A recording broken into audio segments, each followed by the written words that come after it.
কোন পদ্ধতিতে দোয়া ও দুরূদ পড়া উত্তম ও কোরআন সুন্নাহ সম্মত, সাধারণ মুসল্লিরা সহি পদ্ধতিতে জানতে চায়। দেখুন, দুরূদ পড়া অনেক ফুকাহা কেরামের মতে জীবনে কমপক্ষে একবার অন্তত পড়াটা আবশ্যক, না পড়লে গুনাহগার হবে, যেহেতু আল্লাহ তাআলা কোরআন কারীমে নির্দেশ করেছেন ইয়া আইয়ুহাল্লাযীনা আমানু সাল্লু আলাইহি ওয়া সাল্লিমু তাসলিমা, এজন্য দুরূদ পাঠ করতে হবে। কিন্তু দুরূদ পাঠ এটার জন্য সবচেয়ে উত্তম ভাষ্য, দুরূদের সবচেয়ে উত্তম ভার্সন হলো দুরূদ ইব্রাহিম। নবী করিম সাল্লাল্লাহু আলাইহি ওয়াসাল্লাম সাহাবীদেরকে এই দুরূদটাই শিখাইছেন।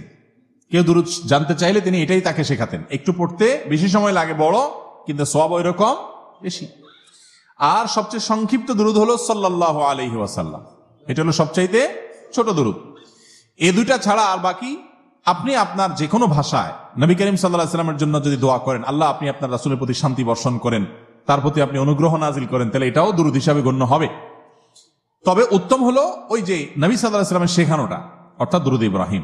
এর বাইরে আমাদের সমাজে অনেক রকম দুরূদ আছে। দুরূদে নারিয়া আছে, দুরূদে তুনাজ্জিনা আছে, দুরূদে লাখি, দুরূদে হাজারি, দুরূদে অনেক রকম দুরূদ আছে। এই দুই দুরূদগুলোর কোনোটাই নবী করিম সাল্লাল্লাহু আলাইহি ওয়াসাল্লামের হাদিস দ্বারা প্রমাণিত। এই দুরূদগুলোর কথার মধ্যে যদি খারাপ কিছু না থাকে তাহলে আপনি পড়তে পারেন, সেটা জায়েজ, কিন্তু এটা পড়লে সওয়াব হবে বা অমুক উদ্দেশ্য হাসিল হবে, এতবার পড়লে এতবার নেকি হবে, এগুলো সব আমাদের বানানো। এগুলোর কোনো ভিত্তি কোরআন হাদিসে, এগুলো বিভিন্ন ওজিফার বইটইতে পাবেন, কিন্তু এগুলোর কোনো গ্রহণযোগ্য ভিত্তি নাই। বিদেশে দিকটা আমাদের খেয়াল রাখতে হবে ইনশাআল্লাহ। আর দুরূদ পাঠের জন্য আমরা যেরকম সিস্টেম বানাই নিছি, যে দুরূদ পাঠের জন্য কিছু মানুষ একত্র হয়ে কিছু জিলাপি মিষ্টি আইনি, তারপরে আমরা দুরূদ পড়ি সবাই সুরে সুরে তালে তাল মিলিয়ে, এটাও দুরূদ পাঠের কোনো পদ্ধতি নয়। কারণ আমরা নামাজের মধ্যে দুরূদ পড়ি না, সে দুরূদ পাঠের সময় কি আমরা সবাই জোগাড় দিয়ে একসাথে পড়ি? মিছিল করে করে পড়ি? দলে দলে পড়ি? কি করি? যার যারটা শেষে পড়ি। ঠিক একইভাবে নামাজের বাইরেও পড়বেন।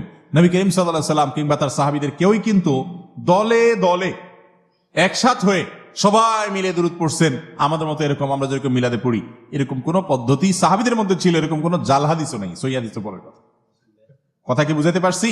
অতএব দুরূদ পাঠের জন্য লোকজন ডেকে এনে এরকম মিলাদ মাহফিল করার শিক্ষা ইসলাম আমাদেরকে দেয় নাই। আমরা নবী করিম সাল্লাল্লাহু আলাইহি ওয়াসাল্লামের আলোচনার জন্য একত্র হতে পারি, সেটা ঠিক আছে, কিন্তু দুরূদের জন্য একত্র হওয়ার দরকার নাই, যার যারটা শেষে করবে। আবার সেটার জন্য নির্দিষ্ট ফরম্যাট ঠিক করে দুরূদ পড়তে পড়তে আবার হঠাৎ দাঁড়ায় যাওয়া, নবী আয়েশা গেছেন মনে করা, এগুলো সবগুলো আমাদের বানানো। আল্লাহ আমাদেরকে বুঝার তৌফিক দান করুন। যে আমলটি করার বিশেষ কোনো পদ্ধতি শরীয়ত ঠিক করে দেয় নাই, সেটার জন্য নিজেরা কোনো বিশেষ পদ্ধতি বানিয়ে নিলে সেটা বেদাতে পরিগণিত হবে। দুরূদ আপনি দাঁড়ায়ও পড়তে পারেন, বসেও পড়তে পারেন। একা একা পড়ছেন, ঘটনাচক্রে কয়েকজন একসাথ হয়ে গেছেন, সবাই দুরূদ পড়তেছেন, সেটাও হতে পারে। কিন্তু আপনি সিস্টেম বানালেন না আমরা মিলাদ পড়তে হবে, তাহলে মিলাদ কোনোদিন একা হয়? তাহলে এবার কিছু মানুষ লাগবে, সাথে কিছু জিলাপি লাগবে, আগরবাতি লাগবে, গোলাপ জল লাগবে, আর কিছু পয়সা লাগবে হুজুরের। এই হলো মিলাদের রেসিপি। মিলাদের কি রেসিপি? তো এই রেসিপি আপনাকে কে দিছে ভাই?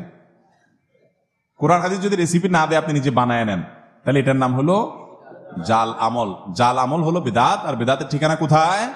জাহান্নাম।